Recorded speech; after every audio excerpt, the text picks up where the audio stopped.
Olá pessoal, estamos no nosso canal Cristão por Excelência. Esse é um vídeo acerca da mensagem do Natal de 2025, e nesta oportunidade fazer menção de um versículo que eu acho interessante, 1 João 3,8, parte B, diz assim: para isso o Filho de Deus se manifestou, para desfazer as obras do diabo. Fugindo um pouco do nosso costume de sempre mencionar os textos que são, sem dúvida, maravilhosos, Lucas 2, principalmente, que fala sobre a passagem linda, quando Simeão ele toma o menino nos braços, faz aquela proclamação, a promessa de Deus cumprida, lá em Lucas 2. Mas esse versículo de 1 João 3,8, parte B, ele nos faz lembrar da fidelidade de Deus, da promessa que Deus ele cumpriu. E esta promessa é de tornar nulo, o reino das trevas pela manifestação do Filho de Deus. Este versículo ele sempre chamou minha atenção, porque ele faz lembrar que as promessas de Deus elas são eternas, elas são imutáveis e são cumpridas na história, embora o nosso aguardo, o tempo cronológico, às vezes isso seja um problema para nós. Por exemplo, quando Pedro ele menciona na sua carta, 2 Pedro 3,9, ele faz ali um retrospecto, e no versículo 9 ele diz: o Senhor não retarda a sua presença, a sua promessa, antes é uma forma de dar oportunidade àqueles que não se arrependeram. E esse tempo também da manifestação de Cristo,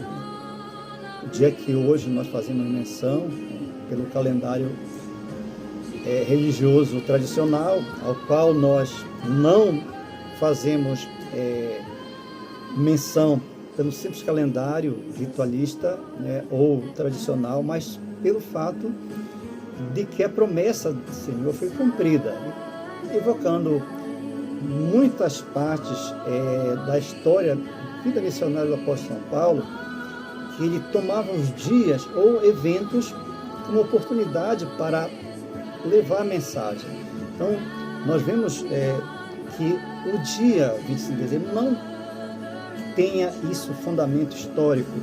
mas sim pelo evento, nós tomamos este dia para lembrar, sim, a maneira cristocêntrica, ortodoxa, de fazer uma celebração do Natal em termos do cumprimento do que o Senhor fez, do que o nosso Pai fez, nosso Pai amado fez, de mandar, de fazer o Senhor vir ao mundo, conforme diz João 1:2. Então, esta promessa, ela foi proclamada pelo profeta messiânico Isaías, muito conhecido também os textos, capítulo 7 e capítulo 9, mais especificamente o versículo 14 do capítulo 7 e o versículo 6 do capítulo 9 de Isaías. Mas há uma interessante observação sobre essa questão que é um problema para nós, o tempo de Deus, Como Pedro diz que o Senhor não retarda a sua promessa, como alguns pensam que é tardia. Não, o Senhor, ele cumpre no tempo, como diz a carta de São Paulo, aos Gálatas capítulo 4, versículo 4, vindo a plenitude dos tempos, o Senhor foi manifestado em forma de homem, corpo, carne, como diz João 1,14, que diz, o verbo, que era Deus, fez carne e habitou entre nós. E esse capítulo que foi mencionado em Isaías, os capítulos 7 e também 9, eles mostram que o Senhor ele fez esta promessa bem antes, aproximadamente 8 séculos, se formos considerar o versículo 8, por exemplo, do capítulo 7 de Isaías, diz que esta promessa ela está bem antes no tempo, porque o versículo 8 diz que após 65 anos, Efraim, o reino do norte, já não seria mais povo, seria quebrantado. Então, considerando que o abate, vamos dizer assim, o massacre do reino do norte, Israel, as 10 tribos, foi invadida por Senaqueribe, o rei da Síria, rei do norte, em 722 a.C. Se o profeta menciona 65 anos antes desse evento, então pode-se localizar no tempo cronológico 787 a.C. Então, quase 8 séculos, o Senhor proclama uma promessa ao profeta Isaías e ele transmite esta promessa, esta mensagem, dizendo: mesmo o Senhor dará um sinal, eis que a Virgem conceberá. Estou falando de Isaías 7,14. Mas no versículo 9, no versículo 6 do capítulo 9, o Senhor, ele denomina o Salvador. O seu nome seria chamado Deus forte, verdadeiro, Pai da eternidade, Príncipe da paz. Então, isso mostra que verdadeiramente há uma paz que o Senhor anunciou quando ele anuncia a então agraciada Maria, paz na terra, aos homens, a quem ele ama, ou na tradição, homens de boa vontade, assim. Mas a ênfase aqui nesta palavra é que as promessas de Deus, elas são imutáveis. Como ontem gravei outro áudio, outro vídeo, dizer que o Senhor, ele cumpre as suas promessas, ainda que aparentemente o mundo ele se enlouqueça, ele se treslouque, mas a promessa de Deus, elas são imutáveis, elas não prescrevem. Então, essa promessa do Salvador ao mundo, como diz os versículos anteriores ao 6º, do capítulo 9 de Isaías, que a terra envelhecida ou entenebrecida, ela seria iluminada pela manifestação de um Messias, Então, que ele viria para fazer uma restauração completa do reino de Israel.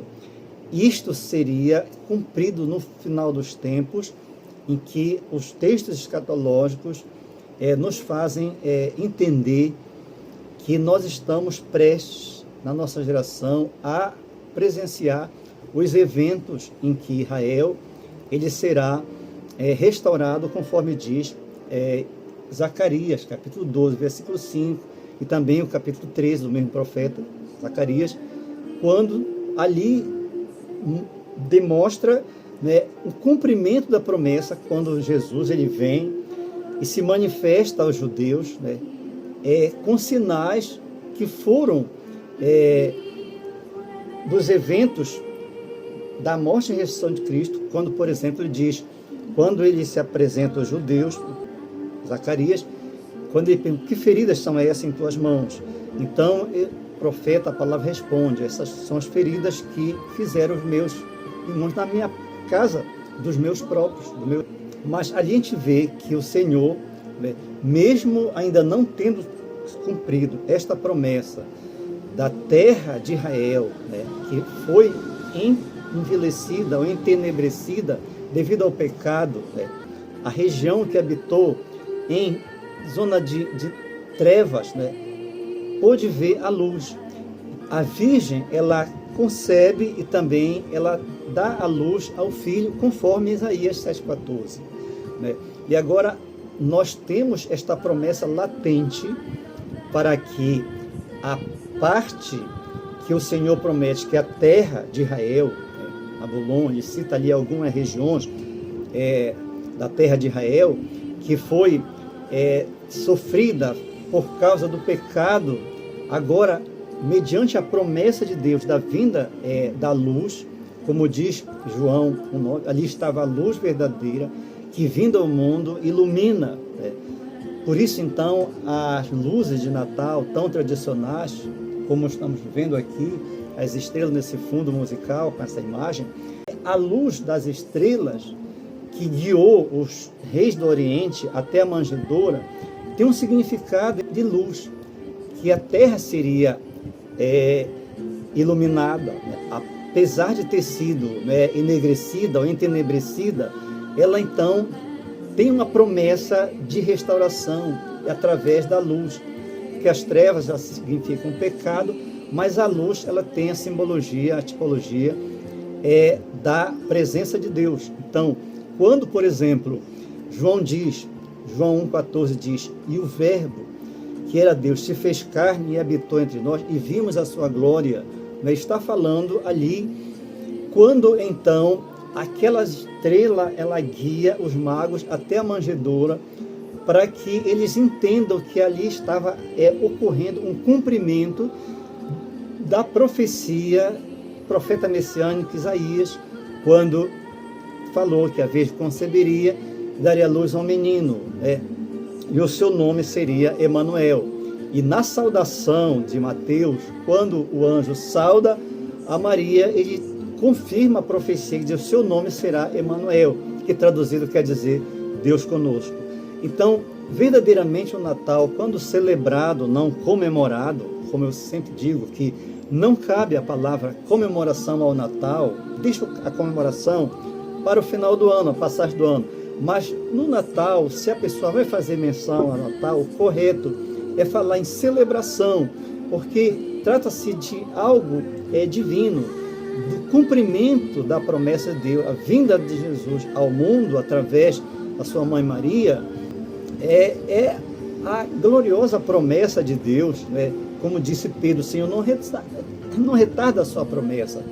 Ainda que 800 anos, ou 8 séculos, ou mais precisamente 787 anos, antes, né, da vinda do Salvador ao mundo, através de Maria, né, esta promessa ela foi proclamada pelo profeta messiânico Isaías, e hoje nós comemoramos este grande acontecimento, quando então os magos eles são guiados pela luz até a manjedoura, né, cumprindo-se a profecia que o Senhor entregou a Isaías. E Acais, não vou fazer pedido ao Senhor. Então, o profeta ele responde no versículo 6, capítulo 9 do livro.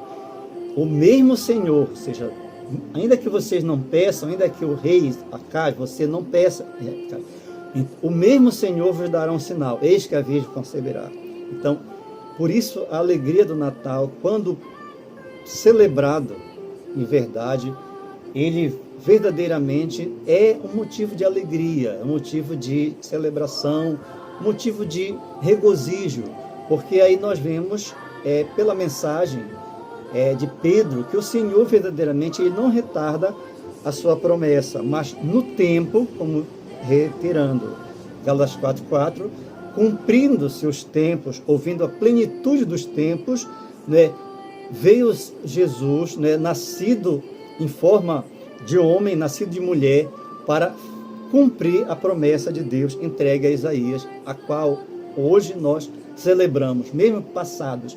2000 anos já, 2025 anos, pelo calendário normal, né, nós aqui celebramos, né, o Natal mais uma vez neste ano 2025. Né, e nós, reiterando também, né, estamos aguardando que a parte B, vamos dizer, da promessa, que é a restauração da terra de Israel, transformando aquela região de uma região sofrida, uma região pisada pelos gentios, agora uma região de paz, uma região onde o Messias, o verdadeiro Messias, que vem salvar os judeus do massacre das guerras do anticristo, a guerra do Armagedon, e agora ele vem sobre o Monte das Oliveiras, implanta o reino milenial, e então ali verdadeiramente se cumpre a segunda parte da promessa de terra verdadeiramente restaurada para o mundo todo ver que o Senhor cumpre as suas promessas. Amém?